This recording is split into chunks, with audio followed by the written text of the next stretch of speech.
నమస్తే. Welcome to our channel. నేను మీ పద్మావతి. కుంభమేళ. అసలు కుంభమేళ గురించి మాట్లాడుకుంటే, కుంభమేళ సంవత్సరంలో 4 సార్లు వస్తుందని ఇది ప్రతి ఒక్కరికి తెలుసు. అసలు కుంభమేళ అంటే ఏంటి? అసలు ఇది ఎక్కడి నుంచొచ్చింది? దీన్ని ఎలా పాటించాలి? ఎలా పూజించాలి? అసలు ఏం చేయాలి?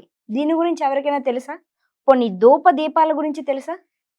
సరే, వీటన్నిటి గురించి ఈరోజు మనకి వివరంగా చెప్పడానికి ప్రముఖ ఆధ్యాత్మికవేత్త మరియు జ్యోతిష్య పండితులు డాక్టర్ ముల్లపూడి సత్యనారాయణ గారు ఉన్నారు. ఆయనతో మాట్లాడి మరి కుంభమేళ గురించి పూర్తి వివరాలు తెలుసుకునే ప్రయత్నం చేద్దాం. మీరు కూడా చూసేసేయండి. నమస్కారం గురువుగారు. నమస్కారం మా పద్మావతి. గురువుగారు, కుంభమేళ గురించి మాట్లాడుకుంటే అసలు కుంభమేళ సంవత్సరంలో 4 సార్లు వస్తుంది. అయితే ఈ విషయం అందరికీ తెలిసిందే. కాకపోతే ఈ కుంభమేళ ఎందుకని ఇలా సంవత్సరంలో 4 సార్లు వస్తుంది? మనకి తెలుసు 3 నెలలకు ఒకసారి వస్తది, లేదా 6 నెలలకు ఒకసారి వస్తది, సంవత్సరం మొత్తానికి ఒకసారి వస్తది. అసలు ఎందుకని ఇలా విభజించారు? First point. అండ్ రెండో వచ్చేసి అసలు కుంభమేళ అంటే ఏంటి? కుంభమేళ సమయంలో అఘోరాలను కూడా మనం ఎక్కువ మందిని చూస్తాం. ఎక్కడి నుంచి వస్తారో తెలియదు మనకి. అసలు వాళ్ళ ఒక విమానంలో వస్తారా, లేకుంటే బస్సులో వస్తారా, ఒక ట్రైన్ లో వస్తారా, అసలు ఎలా వస్తారు? మనకి ఎక్కడ దారి వాహనాల్లో కానీ ఎక్కడ కనిపించరు. కానీ ఆ టైంకి అక్కడ వచ్చి కుంభమేళలో కనిపిస్తారు, దర్శనం ఇస్తారు. అసలు ఎలా జరుగుతుంది ఇదంతా కూడా? కరెక్ట్. మామూలుగా కుంభమేళ అని అనగానే 4 చోట్ల జరుగుతాయి అన్నమాట. ఒకటి ప్రయాగలో, అలహాబాద్, ప్రయాగరాజ్ అంటాం, అవును, ఉత్తరప్రదేశ్లో. రెండవది మనకి హరిద్వార్ దగ్గర చేస్తాం, హరిద్వార్లో మనకి నది ఉంది. మూడవది ఉజ్జయిని దగ్గర చేస్తాం. నాలుగవది నాసిక్ దగ్గర చేస్తాం. ఈ 4 చోట్లే కుంభమేళ జరుగుద్ది. ఇది ఎలా జరుగుద్దంటే 12 సంవత్సరాలలో 4 భాగాలు చేస్తాం అనుకో, 3 సంవత్సరాలకు ఒకసారి జరుగుద్ది అనమాట. అంటే ఫర్ ఎగ్జాంపుల్, ఇప్పుడు ఈ ఊర్లో, ఈ ప్రయాగ్రాజ్లో, అలహాబాద్లో ఈ సంవత్సరం జరిగింది అనుకో, మళ్ళీ 3 సంవత్సరాల టర్న్ రావాల. అవును, ఎందుకంటే 3 సంవత్సరాలకు ఒక్కసారి చెప్పున 4 నదులు ఎంత, 4 3 12 సంవత్సరాలు. మనకి జ్యోతిష శాస్త్రంలో 12 రాశులు ఉన్నాయి. 12 రాశులకి 12 సంవత్సరాలలో ఒక్కొక్క 3 సంవత్సరాలకు ఒకసారి చేసేదాన్ని కుంభమేళ అంటారు.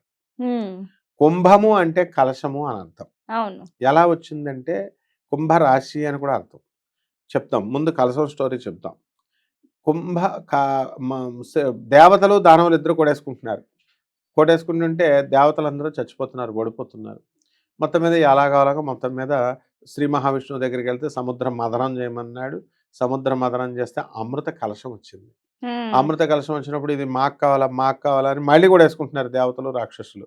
అప్పుడు శ్రీ మహావిష్ణువు మోహిని అవతారంలో వచ్చి వీళ్ళకి ఈ యొక్క అమృతాన్ని పంచుతుంది. ముందుగా దేవతలకు మాయోపాయంతో, తర్వాత రాక్షసులకు పొద్దామని. ఈ యొక్క పెనుగులాటలో ఇలా పోయడంలో 4 చోట్ల 4 అమృత చుక్కలు పడ్డాయి భూమి మీద. అది అక్కడ ఒక చోటేమో ఈ యొక్క కుంభమేళ జరిగే ప్రయాగ్రాజ్లో, రెండవది హరిద్వార్లో, మూడవది ఉజ్జయిన్లో, నాలుగవది మనకి ఈ యొక్క నాసిక్లో పడింది. కాబట్టి ఇదొక స్టోరీ. రెండవ స్టోరీ, అమృత కలశం వచ్చిన తర్వాత తన అసిస్టెంట్ అయినటువంటి, తన వాహనం అయినటువంటి గరుత్మంతుడికి ఇస్తాడు శ్రీ మహావిష్ణువు. ఇచ్చి దీన్ని దాయమంటే ఆయన పట్టుకెళ్తూ ఉండగా వాయువేగంతో, గరుడు వేగంతో వెళ్తాడు కాబట్టి 4 చుక్కలు పడ్డాయి ఈ 4 ప్లేసుల్లో. కాబట్టి ఈ 2 స్టోరీలు మనకి విష్ణు పురాణంలో చెప్పారు, బ్రహ్మాండ పురాణంలో చెప్పారు, అన్ని మహాభారతం, అన్ని పురాణాల్లోనూ ఉంది ఈ విషయం. ఇప్పుడు మ్యాటర్కి వద్దాం. ఇక 12 రాశుల్లో కుంభరాశిలో ఇప్పుడు మనకి శని ఉన్నాడు. కుంభరాశిలో ఇప్పుడు మనకి జరుగుతోంది కాబట్టి అందుకని మనం ఏమంటామంటే కుంభమేళ అంటాం అనమాట. అంటే కుంభమేళకి కుంభరాశి వాళ్ళు మాత్రమే వెళ్ళడం మరింత శ్రేష్టం అంటారా? అవును, అందుకనే కుంభమేళ కుంభరాశిలో జరుగుతుంది కాబట్టి దీన్ని కుంభమేళ అని అన్నారు. 3 సంవత్సరాలకు ఒకసారి జరుగుద్ది, ఒక్కొక్క నదికి ఒక్కో చోట. అలా టర్న్ వేసుకుంటే 12 సంవత్సరాలకు మహాకుంభమేళ ఇలా పేర్లు పెడతాం. అర్ధ కుంభమేళ, కుంభమేళ, పూర్ణ కుంభమేళ, రకాల పేర్లు పెడతాము. ఇప్పుడు జరగబోయేటటువంటి దాన్ని కుంభమేళ అంటాం. ఈ కుంభమేళ ఎక్కడ జరుగుతుందండి? త్రివేణి సంగమంలో జరుగుతుంది, ప్రయాగలో.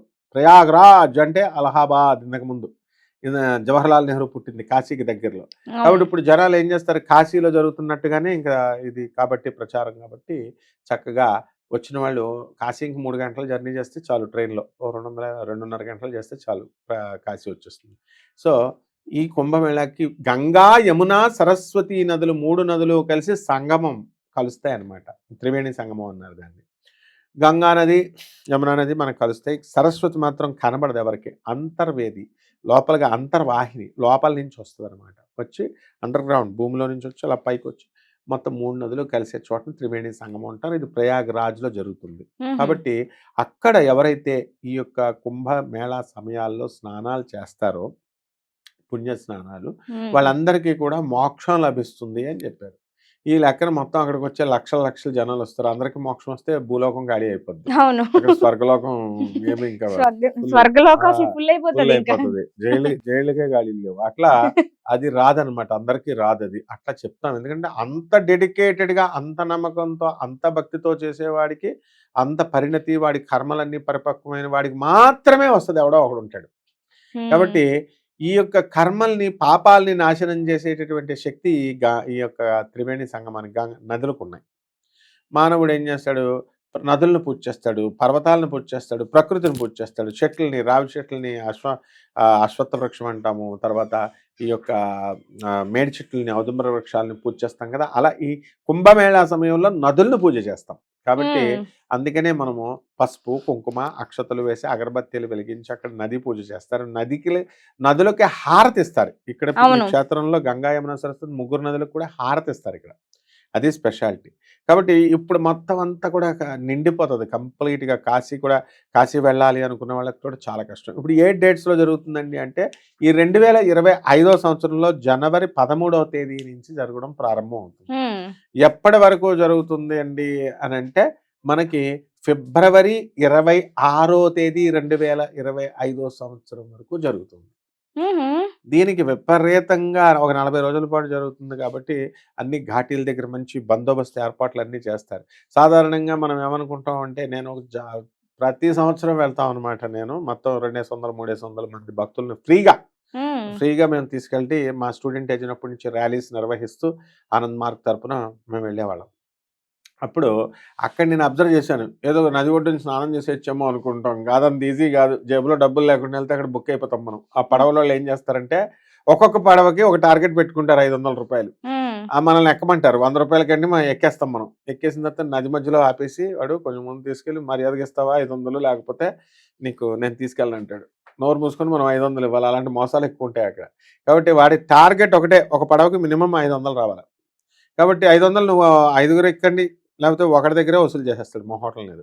ఆ నదిలోకి కొంచెం తీసుకెళ్తాడు. మరీ ఎక్కువ కూడా తీసుకెళ్ళడు. ఒక అర కిలోమీటర్ అక్కడక్కడే తిప్పేసి అక్కడికి తీసుకెళ్ళి ఏం చేస్తాడు, మన దగ్గర డబ్బులు వసూలు చేసేసి అక్కడ ఇంకో 4 పడవలు ఇలాగ అడ్డు పెట్టుంటాయి.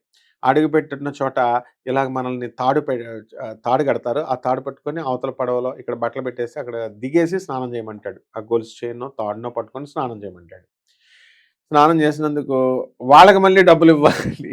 ఎవరికి స్నానం చేయించి ఆ పడవలు అలా నుంచోబెట్టినందుకు. మనమేమనుకుంటాం నదీ స్నానం ఫ్రీగా అనుకోని జేబులో డబ్బులు లేకుండా వెళ్తే బుక్ అయిపోతాం. అక్కడ హుహు. వాళ్ళు మళ్ళీ అక్కడ మేము పూజ చేస్తాం. కమాన్ గోత్రనామాలు చెప్పండి అంటాడు. ఆడొక బిల్లు. మళ్ళీ ఆ నదీ స్నానం అప్పుడు ఆడొక 300, 500 ఏసేస్తాడు. కాబట్టి ఇదంతా పెద్ద ప్రాసెస్. ఈ ప్రాసెస్ తెలియక అంటే ఇదంతా కమర్షియలే అంటారు. కమర్షియలే ఎవరు హ్మ్. తెలియకుండా వెళ్తే మనం బుక్ అయిపోతాం. మనకి హ్మ్. డబ్బులుండవు పాపం. అందుకని చాలామంది తెలిసినోళ్ళు ఏం చేస్తారంటే ఆ ఒడ్డునే చేసేస్తారు. ఆ ఒడ్డున చేస్తుంటే మిగతా వాళ్ళొచ్చి చెడగొట్టి ఇదిగో ఆ 3 నదులు అక్కడ మాత్రమే కలుస్తాయి. ఇక్కడ ఈ ఒడ్డు దగ్గర కలవు అని చెప్తారనమాట. కాబట్టి ఇది.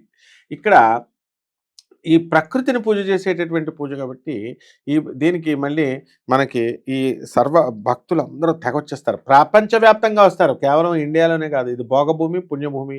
ఎక్కువ గంగా నది. గంగా మాత ఎక్కడి నుంచి పుట్టిందండి? శ్రీ మహావిష్ణువు యొక్క పాదాల నుంచి పుట్టింది. అందుకని గంగామాత. యమునామాత త్యాగమూర్తి. శ్రీకృష్ణుడికి దారే ఇచ్చింది ఏకంగా. అవును. ఆహ్, వ ఆ కంసుడిగాడు మరీ 4 కిలోమీటర్ల దూరంలో ఉన్నా చంపుతాడనే భయం లేకుండా డేర్ అండ్ డాషింగ్ పద్మావతిలాగా దారిచ్చేసింది. అదే గోదావరి నది డేర్ చేయలా. ఎక్కడో శ్రీలంకలో ఉన్న రావణాసురుడు, ఇక్కడెక్కడో రాజమండ్రి దగ్గర ఉన్న గోదావరి, నా సీతను ఎత్తుకుపోతున్నాడా చెప్పు అంటే, అమ్మో! రావణాసురుడు చంపేస్తాడని నేను చూడలేదని అబద్ధం ఆడతది గోదావరి. అందుకే హ్మ్. గోదావరిని వెనక్కి తోసేశారు. గంగకి, యమునకి మంచి త్యాగం చేశారు కాబట్టి ముందుకి ప్రయారిటీ ఇచ్చారు. ఆ తర్వాత సరస్వతి అంతర్వాహిని. ఈ విధంగా ఈ నదుల్లో చేసుకోవడానికి అఘోరీలు, ఘోరీలు ఇంక రకరకాలు కాపాలికలు, వామాచార, కౌలచార ఈ బ్యాచ్‌లన్నీ చెప్తున్నారు గదా! అక్కడ వాళ్ళొచ్చి స్నానాలు చేస్తుంటే ఇదేదో పెద్ద పబ్లిసిటీ లాగా అక్కడ కాషాయ బట్టలు అక్కడ ఒక అఘోరి ఉండడు. విచిత్రం ఏంటంటే నిజమైన అఘోరి ఎవడికి కనబడడు. మామూలు సివిల్ డ్రెస్‌లో వస్తాడు. హ్మ్. కాషాయ బట్టలే యేసుకుంటే వాళ్ళని చూసి అక్కడ జుట్లు బాగా పెంచుకుంటారు. ముళ్ళేసేసుకొని ఆడోళ్ళు వీళ్ళు వాళ్ళని చూసి ఇక వేషాలేసుకుంటారు. అడుక్కునే వాళ్ళు ఉంటారు కదా! డబ్బులొస్తాయని చెప్పి శిశువుడేషాలు, సన్యాసి వేషాలు, పౌడర్ మేకప్‌లేసుకొని త్రిశూలాలు పట్టుకుంటారు. వాళ్ళని చూసి వాళ్ళని అఘోరీలు అనుకునేవాళ్ళం మేము హ్మ్. చిన్నప్పుడు. వాళ్ళెళ్తే వాళ్ళు అలాంటోళ్ళొస్తారు వాళ్ళు. నిజమైన అఘోరి ఎవడికి కనబడరు.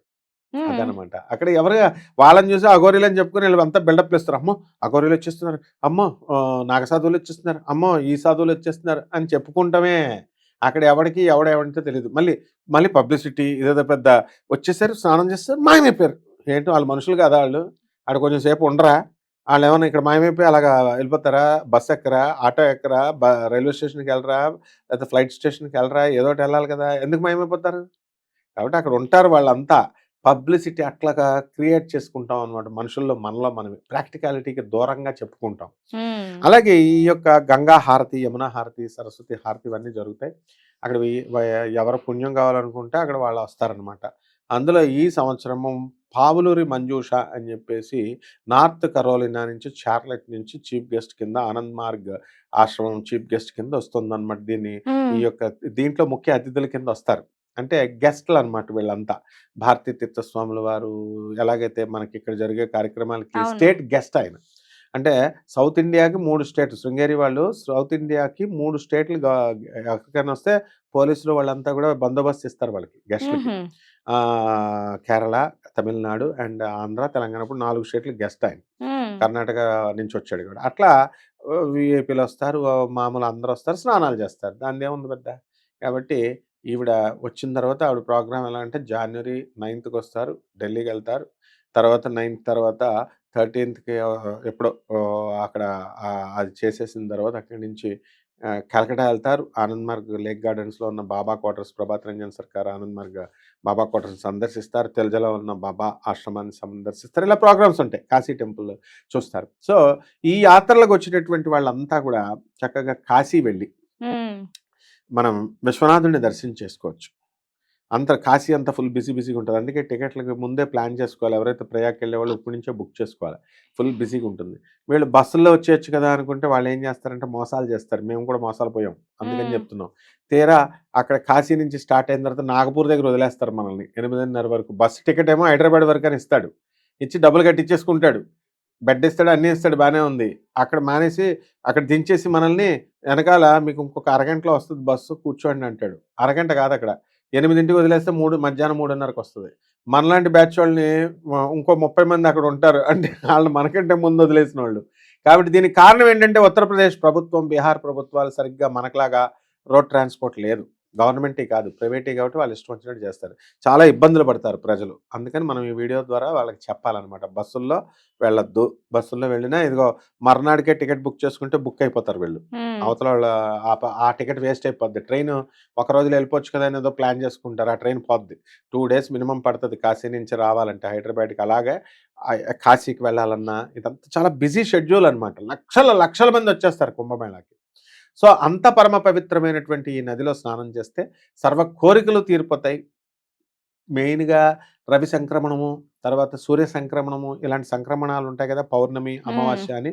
ఇలాంటి సంక్రమణాల్లో కుంభమేళాలలో, పుష్కరాలలో మనం పుష్కరాలొస్తాయి.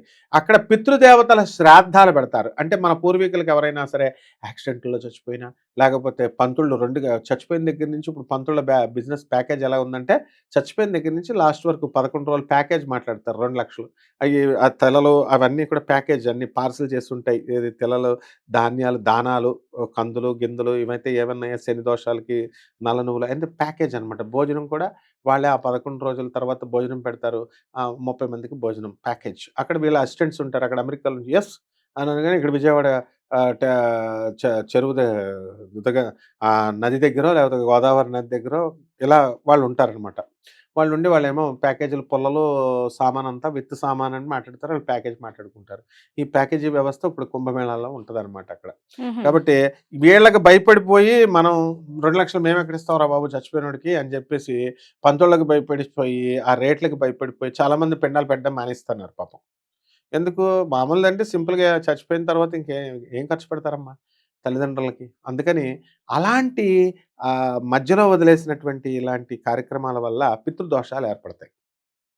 హ్మ్. ఏంటి యాక్సిడెంట్‌లో చనిపోయిన వాళ్ళకి మొన్న కరోనా టైంలో వందల మంది చచ్చిపోయారు. అవును. వెళ్లి ఎవరు పిండాలు పెట్టలేదు. ముట్టుకోవడానికే కుదరదు. ముట్టుకుంటే మనకొచ్చేస్తది కరోనా. సో, ఇలాంటి అకాల మరణాలు, యాక్సిడెంట్‌లో మరణాలు, సరిగ్గా ఈ పిండ ప్రదానాలు కార్యక్రమాలు కాని వాళ్ళందరికీ ఇప్పుడు పెట్టొచ్చనమాట. ఇప్పుడు ఇక్కడ కుంభమేళాలో పెడితే వీళ్ళకి వీళ్ళే పిండం పెట్టుకోవచ్చు. అక్కడ పంతుల్లో మరీ ఎక్కువ రేట్ ఏమి అడగరు. కమర్షియల్ ఏమి ఉండదు. నల్లనుములు అన్నీ పెట్టుకొని వీళ్ళే పెట్టుకోవచ్చు. హ్మ్. ఇవన్నీ చేసుకుంటే వాళ్ళకి పితృలోకం నుంచి మోక్షం వస్తుంది. పితృలోకానికి వెళ్తారమ్మా. హ్మ్. ఇది కుంభమేళ. చాలా చక్కగా చెప్పారు గురువుగారు. నిజానికి కుంభమేళ అద్దంతో పాటు అక్కడ జరిగే మోసాలు కూడా హ్మ్. అందరికి కళ్ళకు గట్టినట్టు, అంటే మోసాలని కాదు, అక్కడ జరిగే పనులు అంతే. ముందుగానే తెలుసుకుంటే కాస్త అవును. జాగ్రత్త పడతారు. ఏర్పడతారు. అవును. మీరు కూడా చెప్పింది పాయింటే. హ్మ్. మీ హ్మ్. అనుభవంతో చెప్పారు కాబట్టి కాస్త వాళ్ళు కూడా కొంచెం జాగ్రత్తగా ఉంటారని నేను కూడా అనుకుంటున్నాను. అండ్ ఈ వీడియో మీకెలా అనిపించిందో కామెంట్ సెక్షన్‌లో కామెంట్ చేయండి. అండ్ దాంతో పాటుగా వెళ్ళేటప్పుడు కాస్త జాగ్రత్తగా వెళ్ళండి. ఎందుకంటే ఎప్పుడు ఎవరు ఎలా ఉంటారో తెలీదు కాబట్టి కొంచెం జాగ్రత్తగా ఉండండి. ఎవరిని నమ్మొద్దు ఎక్కువగా.